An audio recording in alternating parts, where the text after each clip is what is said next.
Reaperman here, and I've been on a bit of a Sega Genesis kick lately. Today I'd like to talk to you a bit about Dragon's Fury Pinball, which is one of the underappreciated titles on Genesis.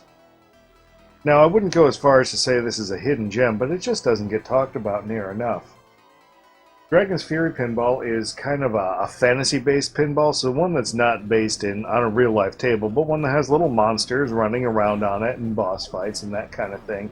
And if all this is starting to look a little familiar to you, that's because this is actually a port of TurboGrafx-16's Devil's Crush Pinball, which is one of the big titles on that system. And this is one of those odd times when a big title from one system comes over to another system and just maybe doesn't get talked about a whole lot. And I'm not quite sure why that is, but it does happen. One other example I can think of is Atari Jaguar. Jaguar fans love Tempest 2000, and a very competent port came to Sega Saturn, and people just kind of ignore it, but still a good game. And this one's kind of nice because it's not an expensive game on Sega Genesis, where it's kind of a lot more expensive over on TurboGrafx. So let's get a ball going here, and I'm not really fully concentrating on this, so I'm doing absolutely terribly, but when you do get in the rhythm and you're not trying to be on a YouTube video, this game actually is kind of easy to keep it from draining, especially when you can keep it up in the higher tables. Now, as you can see over there, there's a little arrow pointing to that little teleport ring, and there's a boss up in there, which, oh, I just did awesome there. But there's a boss up in there that I could go into and lose to him, so that's kind of interesting. So I mentioned that I was on a Sega Genesis kick, and there's actually two reasons for that. Now, the first reason is I backed a little homebrew game called Xeno Crisis, and it's an interesting mix of kind of like... It seems to have the control scheme from Neo Geo Shock Troopers, but it's actually got kind of more of an Aliens-themed kind of Smash TV look to it for the rest of it. But instead of having the twin stick controls, it seems to adopt the Shock Troopers control scheme, which is an absolutely beautiful control scheme. I should do a video on that game, actually. And of course, the other reason, if you look at the date of this video, is because Kevtris/Analog Interactive has announced their next system. Ooh, special point. Which is called the Mega SG. It's a Sega Genesis system that will do basically what the Super NT does. Unfortunately, as of right now, there's no way to do 32X on it, but it will plug into a CD and output HDMI and probably do all the other stuff. And who knows, maybe some mysterious stranger out there will give us a jailbreak firmware for it. I'm not going to say I'm expecting it, but it's not going to shock me at all. They're also planning to do little cartridge slots for the 8-bit Sega systems of the era. Now, there were cores for those in the NT Mini, but this one will allow us to use Sega joysticks and Sega cartridges, so that's going to be kind of special. It's probably going to be the best way to play Game Gear, in my opinion. Unfortunately, I don't think we're going to see too much of a visual jump between a stock Sega Genesis, which this one is, and the HDMI quality at 1080p of the Kevtris system. Now, of course, I'm running through a very expensive upscaler to do this, but this is still a stock system where a Super Nintendo or especially a regular Nintendo would both have needed, the two previous systems would have needed a lot of work. So I am looking forward to that system quite a bit. And links to both Xeno Crisis and the Analog SG will be, Mega SG will be down in the down below. So getting back to this game, this is like a 3-tiered table, and I've just been kind of brainlessly hitting the flippers here while I kind of yammer on. I guess that's kind of my thing in this channel, is just to kind of prattle on while I play games. And the top tier, I'm locked in here, so really the only way to have me lose this is to either have me lift one of the flippers up and drain out that way, or if this thing down below were to vanish. And right now I guess I'm just trying to hit enough of these edge targets to open up some kind of a boss fight here. But this is a fairly good place to... Ooh, there's a boss fight open on the other side, actually. Why didn't I see that? Come on. Go. So if you'd like a way to get into this particular game kind of inexpensively, this is going to be probably the best option. Now, there is a sequel to this game called Dragon's Revenge on Sega Genesis as well, and I can't say that I'm a huge fan of it. I think that one might be best avoided. Oh.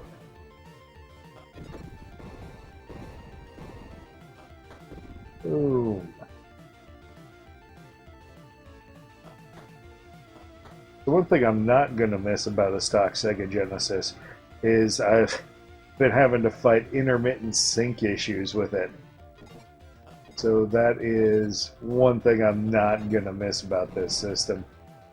But I do like my 32X, and life isn't worth living without Virtual Racing Deluxe. So I'm still going to have to, keep a Sega Genesis in my system, and if anything, I think the Mega SG is going to be a kind of a temporary thing. Oh, those stages get so confusing when you're not concentrating on them. Ooh, and I've lost my little protection. So with her, she's actually appears to be the main target of this whole board. Oh, goodbye. She's actually got a spot in the top of her head where you're supposed to keep landing the ball, and then she'll transform progressively more evil. Oh, last chance.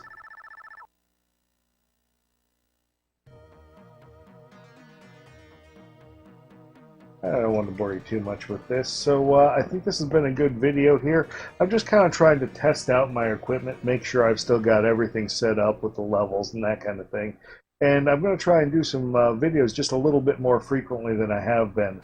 Also, because of Xeno Crisis, I do kind of want to play a little bit of Shock Troopers, and I've been getting progressively better at that, but the cockpit load of trying to talk and play that game is... Well, the video would probably turn out about like this one, except there's no... It's a much faster losing game than this one is. Okay, now I'm sorry, I just can't let that prior gameplay stand.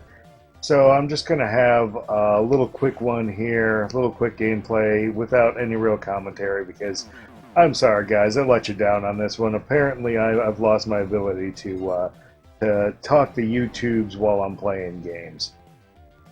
So I'll probably get it back in a couple of videos, but until then, here's some straight up gameplay.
Well, that's a little better anyway.